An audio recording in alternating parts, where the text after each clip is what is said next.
Hi friends, welcome to Sham Institute and welcome to Sham Institute Daily Current Affairs.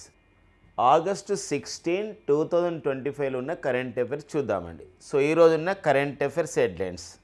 దేశానికి కవచంలా సుదర్శన చక్రం అని చెప్పేసి భారత ప్రధాని నరేంద్ర మోడీ గారు 79వ భారత స్వాతంత్ర దినోత్సవం సందర్భంగా ఢిల్లీలోని ఎర్రకోట వద్ద ఒక నేషనల్ ఫ్లాగ్ని జాతీయ పతాకాన్ని ఆవిష్కరించిన తర్వాత ప్రసంగంలో ప్రధానమైన వ్యాఖ్య చేయడం జరిగింది. దేశానికి కవచంలా సుదర్శన చక్రం, దానిపైన విశేషాలు చూద్దామండి. ఎర్రకోటపై రికార్డు సృష్టించినటువంటి ప్రధానమంత్రి మోడీ అని చెప్పి ప్రధానమైన మరో వార్త ఉంది. ఏ విషయంలో రికార్డు సృష్టించారు ఏంటో చూద్దామండి, ఓకేనా. అండ్ నెక్స్ట్ వచ్చేసి మనకి అక్టోబర్ 2025లో G1 ప్రయోగాన్ని ప్రయోగం గగన్యాన్ 1 ఈ యొక్క సంబంధించి G1 ప్రయోగాన్ని చేయబోతున్నామని చెప్పి చెప్పడం జరిగింది. దానిపైన చూద్దామండి.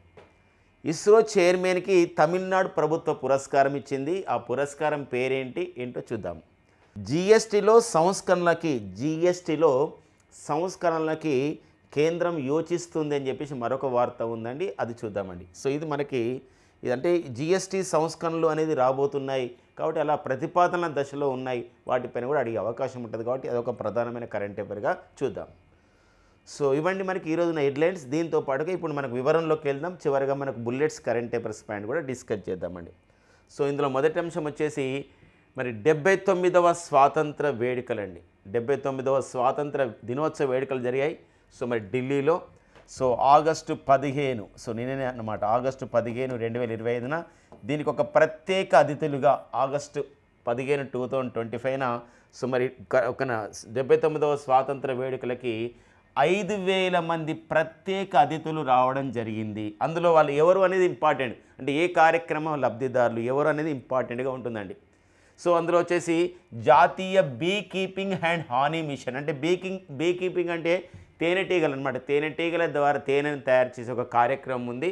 ఆ కార్యక్రమంలో పాలు పంచుకున్నటువంటి లబ్ధిదారులు రావడం జరిగింది. పిఎం యువ మెంటర్షిప్, ఎవరైతే యువ రచయితలు ఉన్నారో యువ రచయితలను ప్రోత్సహించే ఉద్దేశంతో ప్రారంభించబడ్డ పిఎం యువ కార్యక్రమంలోని లబ్ధిదారులు, పిఎం వికాస్ కార్యక్రమంలో లబ్ధిదారులు, పిఎం దాక్ష కార్యక్రమంలో లబ్ధిదారులు, శ్రేయస్ అనే కార్యక్రమంలో లబ్ధిదారులు, పిఎం వన్ధన్ యోజన ఏదంటే పిఎం వన్ధన్ యోజనలో ఉన్నటువంటి లబ్ధిదారులు, జాతీయ ఎస్సీ ఎస్టీ అభివృద్ధి కార్పొరేషన్ ద్వారా మరి ఒక సంబంధించినటువంటి నిధులను పొంది లబ్ధి పొందినటువంటి లబ్ధిదారులు, అండ్ అంగన్వాడీలు అండ్ లఖ్పత్ దీదీలు అంటే ఇక్కడ స్వయం సహాయక సంఘాల మహిళలు అనమాట, అండ్ సర్పంచులు, ఇలా మొత్తం కూడా 5,000 మంది ప్రత్యేక అతిథులు ఆ విధంగా హాజరు కావడం జరిగిందని ప్రధానమైన వార్తని ఒక్కోసారి మనకు అడుగుతాడు. ఆగస్టు 15, 2025న ఢిల్లీలో జరిగిన ఎర్రకోట దగ్గర జరిగినటువంటి 79వ భారత స్వాతంత్ర దినోత్సవ వేడుకలకి హాజరైన వారిలో లబ్ధిదారులు కాని వారెవరు, ఉన్నవారు ఎవరంటే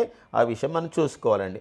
ఇక నెక్స్ట్ వచ్చేసి మనకి భారత ప్రధాని నరేంద్ర మోడీ గారి ప్రసంగంలో 15 ఆగస్టు ప్రసంగంలో ఆగస్టు 15, 2025న జరిగినటువంటి ఈ సంబంధించినటువంటి ప్రసంగంలో మనకి కొన్ని ముఖ్యాంశాలు ఏవో చూద్దాం. ఇలా దేనిపైన ఎక్కువ ఫోకస్గా చేశారు ఇవంటి కూడా చూద్దామండి. 12వసారి త్రివర్ణ పతాకం ఎర్రకోటని ఎగరవేయడం జరిగింది, అదొక సంబంధించినటువంటి ఒక అంశంగా చూసుకోండి. ఒక్కోసారి అడగవచ్చు, ఆగస్టు 15, 2025న భారత ప్రధాని నరేంద్ర మోడీ గారు ఎన్నోసారి భారత జాతీయ పతాకాన్ని ఎర్రకోటలో నా బుర్జు నుండి ఆ సంబంధించినటువంటి ఒక జాతీయ పతాకాన్ని ఎగరవేశారంటే 12వసారి అండి, 12th టైం అనమాట. అండ్ నెక్స్ట్ వచ్చేసి ముఖ్యాంశాలు, సింధు నది జలాల ఒప్పందాన్ని అంగీకరించము అంటే కరాఖండ్గా చెప్పడం జరిగింది. ఎందుకోసం అంటే పహల్గామ్ దాడి తర్వాత ఏప్రిల్ 22, 2025 పహల్గామ్ దాడి తర్వాత మనం వెంటనే మన సింధు నది జలాల ఒప్పందం 1960లో జరిగినటువంటి ఒప్పందం ప్రపంచ బ్యాంక్ మధ్యవర్తిత్వంతో నడిచినటువంటి భారత్ పాకిస్తాన్ల మధ్య జరిగిన ఒప్పందాన్ని ఇక నుండి అంగీకరించము అని చెప్పడం జరిగిందనమాట. ఇంకొకటి ఏంటంటే మేడ్ ఇన్ ఇండియాపై దృష్టి పెట్టండి, భారత్లో తయారీ రంగాన్ని ప్రోత్సహించండి. గతంలోనే మనం మేక్ ఇన్ ఇండియా అనే కార్యక్రమాన్ని ప్రారంభించాము. మేక్ ఇన్ ఇండియా కార్యక్రమాన్ని 2014 సెప్టెంబర్ 25న ప్రారంభించాం. దీన్ని మరింతగా ముందుకు తీసుకెళ్దామని చెప్పడం జరిగింది. అంతేకాకుండా ఈరోజు మన భారతదేశం అంతరిక్షంలో అద్భుత విజయాలు సాధిస్తుంది.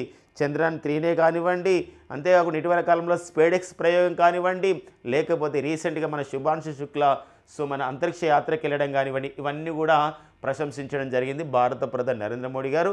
సో అంతేకాకుండా అది మనకు ఒక అద్భుత విజయాలుగా ఉన్నాయన్నమాట. అంతేకాకుండా ఆర్థిక స్వార్థం పెరిగిపోతుంది అని చెప్పేసి అమెరికా దేశం భారత్పై విధించినటువంటి 50% అదనపు సుంకాలపైన ఒక చురుక అంటించడం జరిగింది.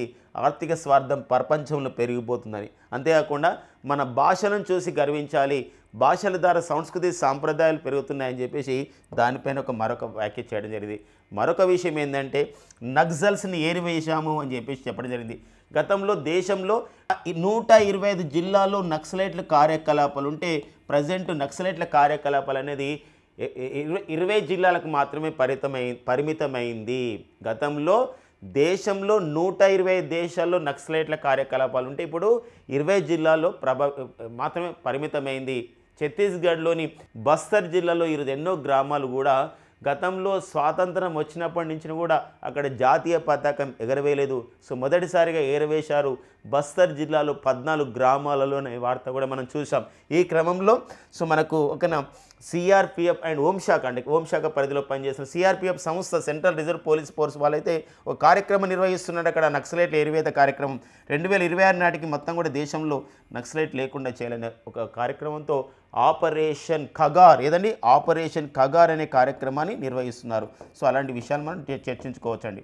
అంతేకాకుండా భారతదేశంలో యువతకి ఉద్యోగాల అవకాశాలు ఇవ్వాలి, యువతని ప్రైవేట్ రంగంలో కూడా ప్రోత్సహించాలనే ప్రధానమైన ఉద్దేశంతో 3.5 కోట్ల మంది యువతకు ఉపయోగపడే విధంగా PM వికసిత్ భారత్ రోజ్గార్ యోజనని ప్రారంభిస్తున్నట్లు ప్రకటించడం జరిగింది. కాబట్టి రేపు PM వికసిత్ భారత్ రోజ్గార్ యోజన సంబంధించిన ఎప్పుడు ప్రారంభించబడిందంటే ఆగస్టు 15, 2025న. సో అది మనం రెగ్యులర్ క్లాస్లో డిస్కస్ చేసుకోవడం జరిగింది. మరో కరెంట్ అఫైర్ చూద్దామండి. ఇక నెక్స్ట్ వచ్చేసి భారత్కి గగన కవచము.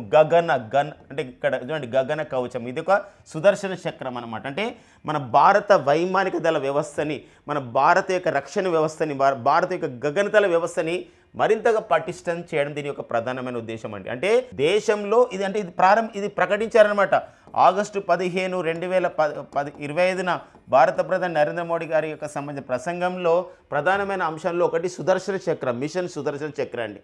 ఏంటి అంటే ఇప్పుడు పాకిస్తాన్ వాళ్ళు అంటున్నారు మొన్న రీసెంట్గా 2 days బ్యాక్ మేము రాకెట్ ఫోర్స్ను అభివృద్ధి చేస్తున్నాం మా దేశాన్ని కాపాడుకోవడానికి గగనతల విషయంలో అని చెప్పేసి.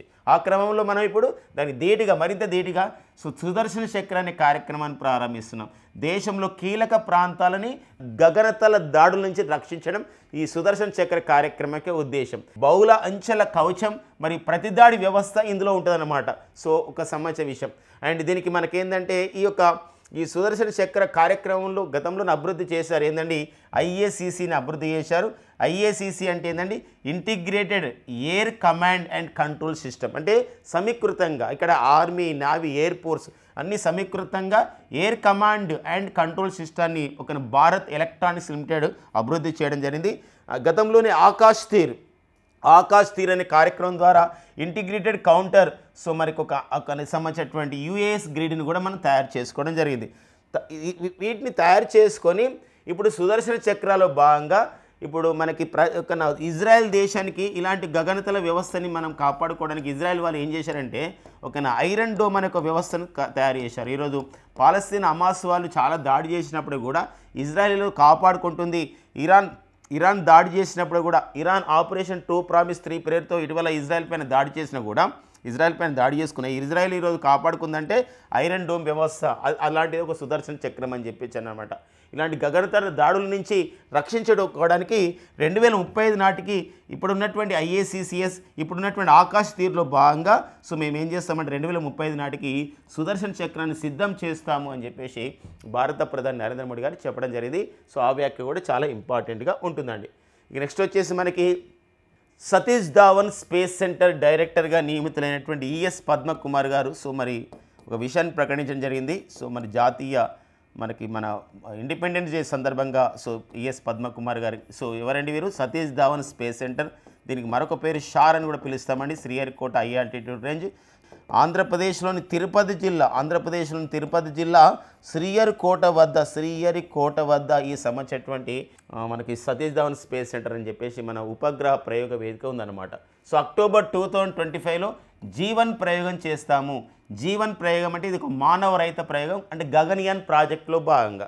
గగన్యాన్ అనేది మానవ సహిత ప్రయోగం 2027లో చేయబోతున్నాం. మన ప్రశాంత్ బాలకృష్ణన్ నాయర్, అంగద్ ప్రతాప్, అజిత్ కృష్ణన్ అండ్ శుభాంశు శుక్ల వీళ్ళందరూ కూడా ట్రైనింగ్ ఇస్తున్నారు. ఇలాంటి నేపథ్యంలో సో మరి ఇప్పుడు దానిలో గగన్యాన్ ప్రాజెక్టులో భాగంగా 2027లో చేయబోయే మానవ సహిత యాత్రలో భాగంగా సో మరి మానవ రహిత ప్రయోగం జీవాన్ని చేయబోతున్నాము అని చెప్పేసి త్వరలోనే అక్టోబర్ 2025లో, దీని తర్వాత 2026లో G2 G3 ప్రయోగాలు కూడా చేయబోతున్నాము. అంతేకాకుండా PSLVలో ఒక కొత్త సిరీస్ని ప్రవేశపెట్టబోతున్నాము. పోలార్ శాటిలైట్ లాంచ్ వెహికల్ అనే రాకెట్లు N1 సిరీస్లో 5 ప్రయోగాలు ఈ సంవత్సరమే చేయబోతున్నామని చెప్పేసి సో మన Satish Dhawan space centre director so ES Padmakumar గారు చెప్పడం జరిగిందనమాట. సో ఇది మనకి ఇస్రో సంబంధించినటువంటి అప్డేట్ అనమాట. ఇండియన్ స్పేస్ రీసెర్చ్ ఆర్గనైజేషన్ సంబంధించిన ఒక అప్డేట్ మనకు అందడం జరిగింది. నెక్స్ట్ చూద్దామండి. నెక్స్ట్ వచ్చేసి మనకి స్టాండర్డ్ అండ్ పూర్స్ సంస్థ ఇటీవల కాలంలో మన భారతదేశ క్రెడిట్ రేటింగ్ని స్టాండర్డ్ అండ్ పూర్ సంస్థ BBBగా చెప్పడం జరిగింది. ఓకేనా. ఇలాంటి క్రమంలో స్టేట్ బ్యాంక్ ఆఫ్ ఇండియాతో పాటుగా మరో 9 అగ్రగామి ఆర్థిక సంస్థలకి క్రెడిట్ రేటింగ్ని పెంచినటువంటి స్టాండర్డ్ అండ్ పూర్స్. ఈ స్టాండర్డ్ అండ్ పూర్స్ అనే సంస్థ అమెరికా దేశం చెందినటువంటి ఒక రేటింగ్ ఏజెన్సీ, ఒక ఆర్థిక విశ్లేషణ సంస్థ. కాబట్టి స్టేట్ బ్యాంక్ ఆఫ్ ఇండియాతో పాటు ఏవి ఆర్థిక సంస్థలు క్రెడిట్ రేటింగ్ పొందాయి అని చెప్పి చూసినట్లయితే state bank of India, ICICI bank, HDFC bank, axis bank, Kotak Mahindra bank, union bank of India, Indian bank, Bajaj finance, Tata capital and L&T finance సంస్థలు మొత్తం కూడా BBB రేటింగ్ పొందడం జరిగింది. సో ప్రపంచమంతా ఆలోచిస్తుంది, భారత్ పైన 50% సుంకాలు అమెరికా విధిస్తే భారతదేశ ఆర్థిక వ్యవస్థ ఎలా ఉంటుందో అని చెప్పేసి ఆందోళన పడుతున్న నేపథ్యంలో అదే అమెరికా దేశానికి చెందినటువంటి సంస్థ స్టాండర్డ్ అండ్ పూర్స్ అంటారండి. S&P అంటే ఏంటండి స్టాండర్డ్ అండ్ పూర్స్ అనే సంస్థ భారతదేశంలోని ఆర్థిక సంస్థలన్నీ కూడా మెరుగైన రేటింగ్ ఉన్నాయని ఇవ్వడం అనేది ఒక కొసమెరుపుగా, ఒక ఇంపార్టెంట్గా మనం చూసుకోవాలండి. దాంతోపాటుగా భారతదేశం చెందినటువంటి మరికొన్ని సంస్థలు oil and natural gas corporation and ONGC, power grid, national thermal power corporation, Tata power కూడా సో BBB మైనస్ ఉండే అనమాట రేటింగ్. BBB మైనస్ నుండి ఇప్పుడు BBBకి మార్చడం జరిగిందనమాట. ఒకప్పుడు వీటికి ఎలా రేటింగ్ ఉండే BBB మైనస్ ఉంటే కొంచెం రేటింగ్ ఇలాంటి విషయంలో కొంచెం అభివృద్ధి చెందాల్సిన అవసరం ఉండదని ఇప్పుడు సొంతంగా వ్యవస్థను ఏర్పాటు చేసుకునే క్రమంలో దీన్ని BBB మైనస్ నుండి BBBకి మార్చడం జరిగినట్టు కూడా స్టాండర్డ్ అండ్ పూర్స్ని ప్రకటించడం జరిగిందనమాట. కానీ ఇది ఒక ఆర్థిక అంశంగా, జాతీయ అంశంగా చూసుకోవాలండి. ఇక నెక్స్ట్ వచ్చేసి ఐక్యరాజ్యసమితి ఒక నివేదిక ఇచ్చిండి. ఈ ఐక్యరాజ్యసమితి నివేదికలో సారాంశం ఏంటంటే యుద్ధాలతో 25% పెరిగిన లైంగిక హింస. ఇక్కడ గమనించినట్లయితే ఇక్కడ ఇజ్రాయెల్ పాలస్తీనా విషయంలో కానివ్వండి, లేకపోతే సెంట్రల్ ఆఫ్రికా రిపబ్లిక్ దేశంలో కానివ్వండి, కాంగో దేశం, హైతీ దేశం, సొమాలియా, దక్షిణ సూడాన్లో అత్యధిక కేసులు నమోదవుతున్న యుద్ధ సమయంలో ఏ కేసులు అవి లైంగిక హింస జరుగుతుంది. ఒక 2024లోనే ఈ లైంగిక హింస నుండి 4600 మంది బయటపడ్డారు మేము చేసినటువంటి కార్యక్రమాల ద్వారానే UNO నివేదిక ఇవ్వడం జరిగింది. అంతేకాకుండా ఇజ్రాయెల్పై, రష్యా పైన కూడా ఐక్యరాజ్యసమితి ఆరోపణలు చేయడమే కాదు, సో మీరు కూడా లైంగిక హింసకు పాల్పడుతున్నారు. ఇజ్రాయెల్లో రష్యా ఉక్రెయిన్ పైన దాడి చేసిన క్రమంలో, ఇజ్రాయెల్ పాలస్తీనా పైన దాడి చేసిన క్రమంలో మీరు కూడా లైంగిక హింసకు పాల్పడ్డారు అని ఆరోపణలు చేస్తూ నెక్స్ట్ ఇలానే కొనసాగితే మిమ్మల్ని బహిష్కరిస్తాము ఐక్యరాజ్యసమితి నుండి కూడా అని ఐక్యరాజ్యసమితి హెచ్చరిక జారీ చేయడం జరిగిందనమాట. ఈ పర్సెంటేజ్ ఆఫ్ ఇక్కడ సెక్సువల్ అఫెన్సెస్ ఏవైతే ఉన్నాయో అవి ఏ దేశాల్లో జరుగుతున్నాయో మనకు ఇంపార్టెంట్గా ఉంటుంది అనమాట. ఒక నివేదిక పేరేంటి, నివేదికలో ఉన్న సారాంశం అనమాట. నెక్స్ట్ వచ్చేసి మనకి ఇస్రో చైర్మన్ అండి, Indian space research organisation chairman వారే మనకు డాక్టర్ వి నారాయణన్ గారు. ఎవరండి? డాక్టర్ వి నారాయణన్ గారు. సో డాక్టర్ వి నారాయణన్ గారికి ఇటీవల కాలంలో అవార్డుల పరంపర కొనసాగుతూ ఉందండి. సో మొదటగా హైదరాబాద్లో ఉన్నటువంటి సంస్థ GP మెమోరియల్ సంస్థ వాళ్ళు GP బిర్లా మెమోరియల్ అవార్డుని 2025 సంవత్సరానికి ఇవ్వడం జరిగింది. దీని తర్వాత వెంటనే హైదరాబాద్లో ఉన్నటువంటి ఉస్మానియా విశ్వవిద్యాలయం తన 50వ డాక్టరేట్ని, అంటే ఉస్మానియా విశ్వవిద్యాలయం చేత ఇచ్చే గౌరవ డాక్టరేట్ని కూడా ఇటీవల కాలంలో ప్రకటించడం జరిగింది. ఇదొక అవార్డు అండి, ఇదొక గుర్తింపు. దీంతో పాటుగా మనం చూసినట్లయితే ఇప్పుడు తమిళనాడు ముఖ్యమంత్రి MK స్టాలిన్ గారి చేతుల మీదుగా డాక్టర్ వి నారాయణన్ గారు మరొక అవార్డు అందుకున్నారు. అదే ఏ అవార్డు అనేది డాక్టర్ APJ అబ్దుల్ కలాం పురస్కారం 2025కు అందుకోవడం జరిగిందనమాట. సో ఇలా 3 అవార్డులు ఈ మధ్యకాలంలో ఒక 1 వీక్ గ్యాప్లోనే ఇలా అవార్డు అనేది వీరికి రావడం జరిగింది. ఇస్రో చైర్మన్ అండి. ISRO Indian space research organisation అండి. ISRO Indian space research organisation 1969లో ఏర్పాటు చేయబడ్డ సంస్థ. బెంగళూరు కేంద్రంగా పనిచేస్తున్నటువంటి సంస్థ. మరి ఇస్రోకి చైర్మన్గా పనిచేస్తున్న వారే ఎవరండి? డాక్టర్ వి నారాయణన్ గారు. నెక్స్ట్ వచ్చేసి ఎర్రకోటపై నుండి మరి ఎర్రకోటపై రికార్డు సృష్టించినటువంటి భారత ప్రధాని నరేంద్ర మోడీ అనే మరో కరెంట్ అఫైర్ మనకుంది. స్వాతంత్ర దినోత్సవం రోజు ఆగస్టు 15, 2025న భారత ప్రధాని నరేంద్ర మోడీ గారు ఎర్రకోట బురుజు నుంచి 103 నిమిషాల పాటు ఏకధాటిగా ప్రసంగించి రికార్డు సృష్టించడం జరిగింది. తన రికార్డును తనే బ్రేక్ చేసుకోవడం జరిగింది. గతంలో ఆగస్టు 15, 2024న 98 నిమిషాలండి, 98 నిమిషాలు ప్రసంగించాడు. ఈసారి 103 నిమిషాలు ప్రసంగించి తన రికార్డు తను బ్రేక్ చేసుకోవడం జరిగిందనమాట. ఆగస్టు 15, 2017 గతంలో 56 నిమిషాలు ప్రసంగించారు భారత ప్రధాని నరేంద్ర మోడీ గారు. అయితే ఎక్కువ నిమిషాల పాటు ఎక్కువసేపు ఒక జాతీయ మన భారత స్వాతంత్ర దినోత్సవం సందర్భంగా ఎర్రకోట నుండి ఎక్కువసేపు మాట్లాడిన ప్రధానులలో నరేంద్ర మోడీ ఒక రికార్డ్ అయితే తక్కువసేపు మాట్లాడిన ప్రధానమంత్రి ఎవరంటే 1954లో నెహ్రూ అండ్ 1966లో ఇందిరాగాంధీ గారు. సో 14 నిమిషాలు మాట్లాడి ఈ రికార్డు అనేది వాళ్ళు పొందడం జరిగింది. ఆ రికార్డు వీరికి వచ్చిందనమాట. ఇది అంటే ఇక్కడ తక్కువసేపు మాట్లాడింది నెహ్రూ గారు అండ్ ఇందిరాగాంధీ గారు, ఎక్కువసేపు మాట్లాడారు ఎర్రకోట నుండి ప్రధానమంత్రి హోదాలు అన్నప్పుడు నరేంద్ర మోడీ గారు. ఇది ఒక రికార్డు పైన విషయం గమనించండి. సో ఇది ఈ మధ్య కాలంలో ఇంకొక రికార్డు కూడా ఉంది మన భారత ప్రధాని నరేంద్ర మోడీ గారి పేరు పైన. ఏంటంటే 8వ పరీక్ష పే చర్చ అండి. 8వ పరీక్ష పే చర్చ కార్యక్రమంలో అత్యధిక మంది 2025 జనవరిలో జరిగినటువంటి కార్యక్రమంలో అత్యధిక మంది రిజిస్ట్రేషన్ చేసుకోవడం ద్వారా ఈ పరీక్ష పే చర్చలో అదొక రికార్డ్ అనేది సో మరి గిన్నీస్ వరల్డ్ రికార్డ్స్ వాళ్ళు ఇవ్వడం జరిగిందనమాట. ఇది ఎందుకు ఇంకా ఇది దేశీయంగా ఉన్నటువంటి రికార్డ్ అనమాట. ఓకేనండి, నెక్స్ట్ చూద్దాం. సో మరి ఆగస్టు 15, 2025న సో ఆంధ్రప్రదేశ్ రాష్ట్ర ప్రభుత్వం ప్రతిష్టాత్మకమైనటువంటి కార్యక్రమం సూపర్ 6లో భాగంగా మనకెందుకో ఎన్నికల హామీలో భాగంగా సూపర్ 6 అనే కార్యక్రమాలు ప్రారంభిస్తామని ప్రకటించారు. ఆ కార్యక్రమంలో భాగంగా సో మరి స్త్రీ శక్తి ఉచిత బస్సు పథకాన్ని ప్రారంభించడం జరిగింది ఆగస్టు 15, 2025న.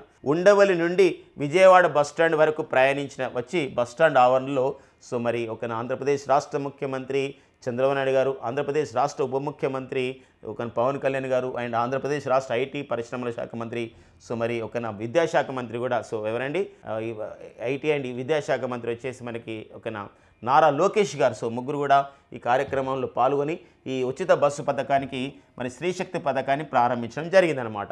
ఈ స్త్రీశక్తి పథకంలో మనకి 5 రకాల బస్సులకి మహిళలకి ఉచిత పథకం ఇస్తారు. మహిళలకి ఉచిత బస్సు ప్రయాణం ఇస్తారు.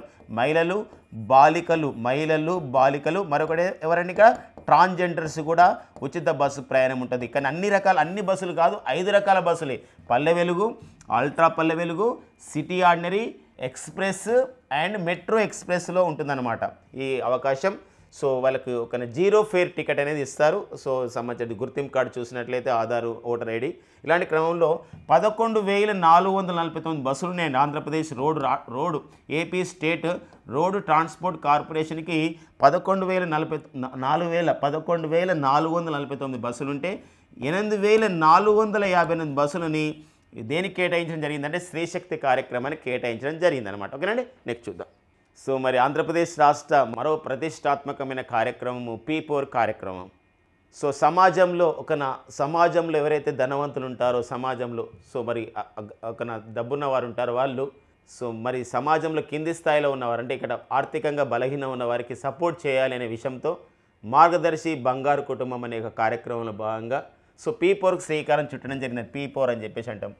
మరి P4 అంటే ఇక్కడ పీపుల్స్ పబ్లిక్ ప్రైవేట్ పార్ట్నర్షిప్ అని చెప్పేసి అంటాం. సో మరి P4 అనే కార్యక్రమం అండతో ఎల్బ్రస్ అని చెప్పేసి ఒక శిఖరం ఉంటుందండి మనకి ఇక్కడ రష్యాలో.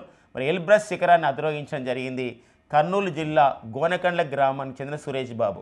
ఇప్పటివరకు 25 పర్వతాలు అధిరోహించడం, ఎవరెస్ట్తో సహా 25 పర్వతాలు అధిరోహించినటువంటి సురేష్ బాబు గారు ఈ P4 కార్యక్రమంలో భాగంగా అంటే సో తను కొన్ని శిఖరాలు అధిరోహించడం తన యొక్క అలవాటుగా ఉంది. కానీ అలాంటప్పుడు కొంచెం ఆర్థికంగా సమస్యలు వచ్చాయి. అలాంటప్పుడు P4 కార్యక్రమంలో జాయిన్ అయ్యారు రాష్ట్ర ప్రభుత్వ కార్యక్రమంలో. అలాంటి క్రమంలో ఆ పర్వతారోహణకు సంబంధించినటువంటి ఏదైతే ఖర్చులు ఉంటాయో వాళ్ళు వివిధ సంబంధించినటువంటి గైడ్స్ ఎవరైతే ఉంటారో వాళ్ళు కొందరు దాతలు అతను సహకారం చేయడం జరిగింది, తద్వారా అధిరోహించడం జరిగింది. కాబట్టి ఒక ఇంపార్టెంట్గా ఈ సంబంధించిన విషయాన్ని గమనించండి. ఓకేనా. P4 అండతో ఎల్బ్రస్ శిఖరాన్ని అధిరోహించినటువంటి వారు ఎవరన్నప్పుడు సురేష్ బాబు మనకు వార్తల్లో వ్యక్తిగా ఉంటారండి. అండ్ జిఎస్టీ మనకు 2017 సంవత్సరం జూలై 1న మనకు జిఎస్టీ అనేది తీసుకురావడం జరిగిందండి 101వ రాజ్యాంగ సవరణ చట్టం ద్వారా. ఇలాంటి క్రమంలో జిఎస్టీలో మనకి స్లాబుల విధానం అనేది ఉంటుంది. ఈ స్లాబుల విధానంలో ఇప్పుడు ఏం చేస్తున్నారంటే స్లాబుల విధానంలో చూసినట్లయితే నిత్యావసర వస్తువులు 5% ఉంటాయి, 5% పన్ను విధిస్తారు. సాధారణ వస్తువులు ఒక 12%, ఎలక్ట్రానిక్ సేవలు 18%, విలాస హానికర వస్తువులు 28% అండ్ ఇలా ఇస్తున్నారు, ఇలా చేస్తున్నారు. అలా కాకుండా ఇక నెక్స్ట్ దీపావళి నుండి లేదా కొన్ని రోజుల తర్వాత ఈ జిఎస్టీలో 2 స్లాబుల విధానాన్ని మాత్రమే తేయబోతున్నారు. అంటే 5% ఒక స్లాబు, 18% ఒక స్లాబు. అంతేకాకుండా ఇక్కడ జిఎస్టీ పైన అధ్యయనం చేస్తున్నటువంటి కమిటీ ఒక సిఫార్సు చేసింది కేంద్ర ప్రభుత్వానికి. ఏంటంటే ఇక్కడ ఈ 2 స్లాబుల విధానం ఉంటే అందరికీ మేలు జరుగుతుందనే విషయం, మధ్యతరగతి వారికి. ఇలాంటి క్రమంలో ఏవైతే హానికరమైనటువంటి వస్తువులు ఉన్నాయో, విలాసమైనటువంటి హానికరమైన వస్తువులు ఉన్నాయి, ఇలా 7 అంశాలు ఉంటాయి. ఈ 7 అంశాలపైన 40% పన్ను విధించబోతున్నారు. ఇప్పుడు ఆన్లైన్ గేమింగ్ ఉంది, ఈ ఆన్లైన్ గేమింగ్ది 40% విధించబోతున్నారు పన్ను అనమాట. సిగరెట్స్ ఉన్నాయి, స్మోకింగ్ ఏదైతే సిగరెట్స్ ఉన్నాయో వాటిపైన కూడా ఇలా 40% పన్నుని విధించబోతున్నారు. ఇది మనకి జిఎస్టీలో సంస్కరణలకి కేంద్రం యోచిస్తుందని చెప్పడం జరిగింది.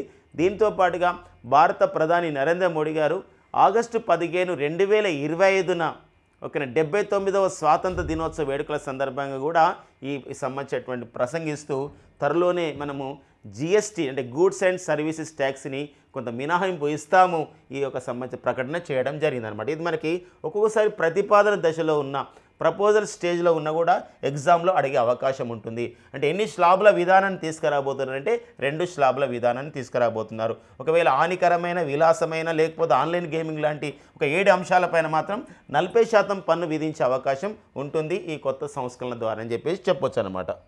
ఇక నెక్స్ట్ వచ్చేసి మనకి ఆంధ్రప్రదేశ్ రాష్ట్ర ముఖ్యమంత్రి చంద్రబాబు నాయుడు గారు ఆగస్టు 15, 2025న విజయవాడలోని ఇందిరాగాంధీ మున్సిపల్ స్టేడియం అండి, విజయవాడలోని ఇందిరాగాంధీ మున్సిపల్ స్టేడియంలో 79వ భారత స్వాతంత్ర దినోత్సవం సందర్భంగా జాతీయ పతాకాన్ని ఆవిష్కరించి వారు చేసినటువంటి ప్రసంగంలో కొన్ని ముఖ్యాంశాలు చాలా ఉన్నాయండి. ఇందిరాగాంధీ మున్సిపల్ మైదానంలో ఈ సంబంధించిన ప్రసంగంలో కొన్ని ముఖ్యాంశాలు ఏంటి? ఆ ముఖ్యాంశాలు అంటే 50 కిలోమీటర్లకు ఒక ఓడరేవుని అండ్ ఒక హార్బర్ని ఏర్పాటు చేస్తాము. ఎందుకోసం అంటే మనకు ఆంధ్రప్రదేశ్ రాష్ట్రం సంబంధించిన విషయంలో మనకు ఒక తీర ప్రాంతం ఉంది. తీర ప్రాంతాన్ని మన అభివృద్ధికి పాడుకోవాలి, ఒక సంబంధించిన లాజిస్టిక్స్ని ఏర్పాటు చేసుకోవాలి, సంబంధించిన వస్తువుల ఎగుమతులు దిగుమతులకు ఇది ఉపయోగపడుతుందని చెప్పేసి ఒక లాజిస్టిక్స్ కార్పొరేషన్ కూడా ఏర్పాటు చేస్తున్నట్టు ప్రకటించడం జరిగిందన్నమాట గతంలోనే. అంతేకాకుండా P4 కార్యక్రమం ద్వారా మార్గదర్శి బంగారు కుటుంబం అని చెప్పేసి అంటున్నాం. పీపుల్స్ ప్రైవేట్ పబ్లిక్ ఒక పార్ట్నర్షిప్ అని చెప్పేసి అంటున్నాం. ఇలాంటి కార్యక్రమం ద్వారా ఇప్పటివరకు 10.38 లక్షల బంగారు కుటుంబాలను గుర్తించారు. అంటే వీరికి సహాయం అవసరం వచ్చిందనమాట. వీరికి సహాయం చేయడానికి మార్గదర్శుల్ని ఎంతమందిని నియమించడం జరిగిందంటే 1.15 లక్షల మంది ముందుకు రావడం జరిగింది. మనం ఇంతపై డిస్కస్ చేశాం. సురేష్ బాబు మన కర్నూలుకు చెందినవారు.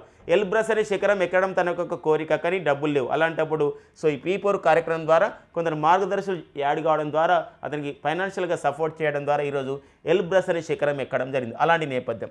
అంతేకాకుండా ఈ యొక్క మురుగునీటి వ్యవస్థని, ఒక డ్రైనేజ్ సంబంధించిన వ్యవస్థని మరింతగా అభివృద్ధి చేసే క్రమంలో ఒక మ్యాజిక్ డ్రైన్స్ అనే ఒక కార్యక్రమాన్ని ప్రారంభిస్తాం పైలట్ ప్రాజెక్ట్ కిందని మరొక విషయం చెప్పడం జరిగింది. అంతేకాకుండా ఈరోజు మనం అంతర్జాతీయ యోగా దినోత్సవం జనవరి 21, 2025 మన విశాఖపట్నం వేదికగా నిలిచింది. అలాంటి క్రమంలో యోగాని మరింతగా మనం ప్రజలకు తీసుకెళ్లాలనే ఉద్దేశంతో యోగాధ్యాయన పరిషత్ను త్వరలో ఏర్పాటు చేస్తున్నట్టు ప్రకటించడం జరిగింది.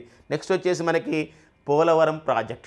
పోలవరం ప్రాజెక్టు డిసెంబర్ 2027 నాటికి పూర్తి చేస్తామని ప్రకటించడం జరిగింది.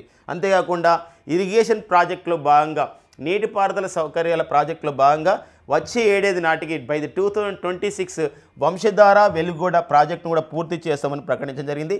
వన్ మోర్ ఇంపార్టెంట్ ఏంటంటే ట్రైబల్ ఏరియాస్లో ఏజెన్సీ ప్రాంతాలు, ఇప్పటికే మనకి ఏజెన్సీ ప్రాంతాల్లో, గిరిజన ప్రాంతాల్లో రవాణా సౌకర్యాలు మెరుగయ్యే క్రమంలో అడవి తల్లి బాట అనే ఒక కార్యక్రమాన్ని శ్రీకారం చుట్టడం జరిగింది. దీంతో పాటుగా ఏజెన్సీ ప్రాంతాల్లో 5 చోట్ల మల్టీ స్పెషాలిటీ హాస్పిటల్ ఏర్పాటు చేస్తున్నట్టు ప్రకటించడం జరిగింది. ఒక్కోసారి ఎగ్జామినేషన్ అడగొచ్చు. ఆగస్టు 15, 2025న సో మరి ఒక స్వాతంత్ర దినోత్సవ సందర్భంగా చంద్రబాబు నాయుడు గారు మాట్లాడినటువంటి అంశాల్లో సరికానిది సరైంది అన్నప్పుడు ఈ పాయింట్ చూసుకోరండి. ఇక నెక్స్ట్ వచ్చేసి తెలంగాణ రాష్ట్రం, తెలంగాణ సంబంధించిన అంశం అండి, ప్రాంతీయ అంశం. సో ఆగస్టు 15, 2025 సో మరి గోల్కొండ కోటలోని, హైదరాబాద్లోని గోల్కొండ కోటలోని రాణి మహల్ వద్ద సో మరి తెలంగాణ రాష్ట్ర ముఖ్యమంత్రి రేవంత్ రెడ్డి గారు సో మరి జాతీయ పతాక ఆవిష్కరణ చేయడం జరిగింది 79వ భారత స్వాతంత్ర దినోత్సవం సందర్భంగా. ఈ సందర్భంగా ఆయన వారు చెప్పినటువంటి ముఖ్యాంశాలు ఏంటి ఉన్నాయి ప్రసంగంలో అంటే, ఎస్సీ వర్గీకరణ చేసిన మొదటి రాష్ట్రంగా తెలంగాణ గుర్తించబడిందని చెప్పేసి ఒక ప్రధానమైన వ్యాఖ్య. సో అంతేకాకుండా ఈ ఎస్సీ వర్గీకరణ, అంతేకాకుండా కులగణన జరిపి ఆ కులగణన ఎస్సీ వర్గీకరణ సంబంధించిన విశేషాలని శాసనసభ శాసనమండలిలో ఫిబ్రవరి 4, 2025 ప్రవేశపెట్టడం జరిగింది.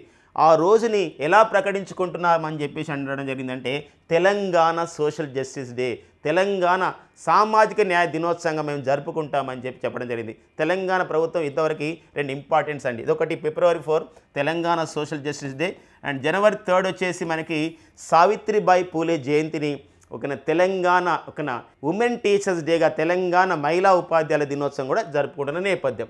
అంతేకాకుండా స్థానిక సంస్థలు, విద్యా ఉద్యోగాల్లో బీసీ సంబంధించి సామాజిక వర్గానికి 42% రిజర్వేషన్లు మేము ఆమోదించాము.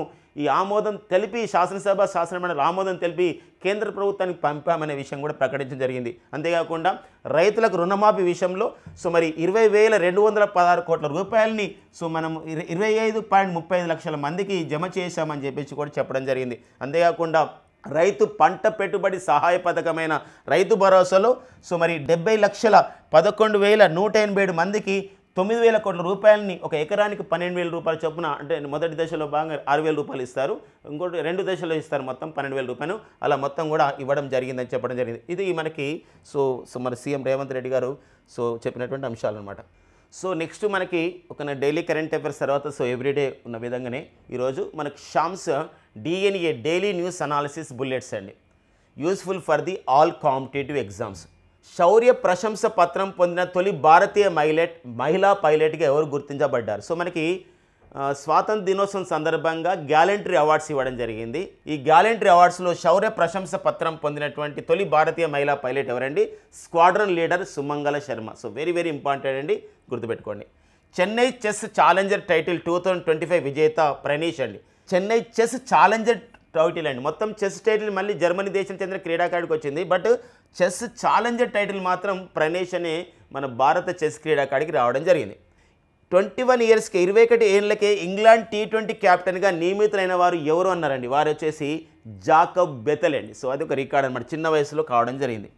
2 గంటల పాటు ఒకే ప్రాంతంలో 5 సెంటీమీటర్ల వర్షపాతం నమోదైతే దాన్ని ఏమని పిలుస్తారు? భారత వాతావరణ శాఖ, భారత ఒక సంబంధించినటువంటి వాతావరణ విశ్లేషకులు అంటే మైక్రో బరస్ట్ అని చెప్పేసి అంటాం. ఈరోజు మనకు అంటే మైక్రో బరస్ట్ అంటే ఏంటంటే ఒక ఏరియాలో ఒక 2 గంటల పాటు ఒక ప్రాంతంలో 5 సెంటీమీటర్ల ఒక రెయిన్ఫాల్ నమోదైతే, అలా కాకుండా ఒక ఏరియాలో 20 to 30 కిలోమీటర్స్ రేడియస్లో 10 సెంటీమీటర్స్ ఆఫ్ ది రెయిన్ఫాల్ వచ్చింది, 10 సెంటీమీటర్ల వర్షపాతం వస్తుందని క్లౌడ్ బరస్ట్ అంటామండి, దాన్ని మేఘ విస్ఫోటనం అంటాం. ఇటీవల కాలంలో మనం ఉత్తరాఖండ్ రాష్ట్రంలో మేఘ విస్ఫోటనం చూసాం, ఇటీవల కాలంలో మనం జమ్మూ కాశ్మీర్లో కూడా ఇలాంటి మేఘ విస్ఫోటనం అనేది చూడడం జరిగింది. ఓకేనా, నెక్స్ట్ చూద్దామండి.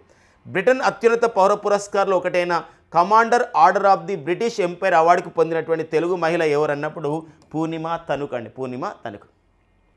సో ఇవ్వండి మనకి ఆగస్టు 16, 2025 ఉన్న current affairs. Thank you friends and all the best.